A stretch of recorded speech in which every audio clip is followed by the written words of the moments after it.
ఈ సస్యశ్యామలమైన కొండకోణంలో గౌరవ ముఖ్యమంత్రి శ్రీ కల్వకుంట్ల చంద్రశేఖరరావు గారి నిర్దేశకత్వంలో గిరిజనులు సాధిస్తున్న అభ్యున్నతి తెలంగాణ కీర్తిని నలుదిశల ఎలుగెత్తి చాటుతున్నాయి. గిరిజన ప్రాంతాలకు వెలుగును, ప్రగతిని అందిస్తున్న ప్రతిష్టాత్మక కార్యక్రమం 3467 గిరిజన గ్రామాలకు 3-ఫేజ్ విద్యుత్తుని సరఫరా చేయడం. గిరి వికాసం పథకం వాళ్లకొక ఆసాధ్యం.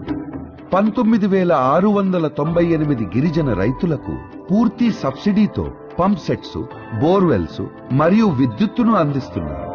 గిరిజన ప్రాంతాలకు కొత్తగా 56,613 ఎకరాలకు నీటిపారుదల విస్తరించి కొత్త జీవం పోసింది.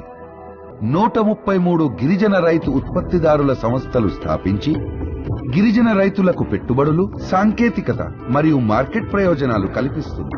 నిల్వ కేంద్రాలు, హైరింగ్ సెంటర్స్ మరియు ప్రాసెసింగ్ యూనిట్లు ఏర్పాటు చేసి గిరిజన రైతులకు ప్రతి సీజన్ 30% ఆదాయం అదనంగా అందిస్తుంది. తెలంగాణ గిరిజన ఎంఎస్ఎంఈ పథకం యొక్క విశేషమైన ప్రభావం ఇక్కడ 164 యూనిట్లు సంవత్సరానికి 100 కోట్ల రూపాయల మేర ఆదాయాన్ని ఆర్జించి తెలంగాణ ఆర్థిక వ్యవస్థను బలపరుస్తున్నాయి. గిరిజన చేతి వృత్తులపై ప్రత్యేక దృష్టి సారించి సాంప్రదాయ వృత్తులైన బంజారా యొక్క అల్లికలు మరియు ఆభరణాలు,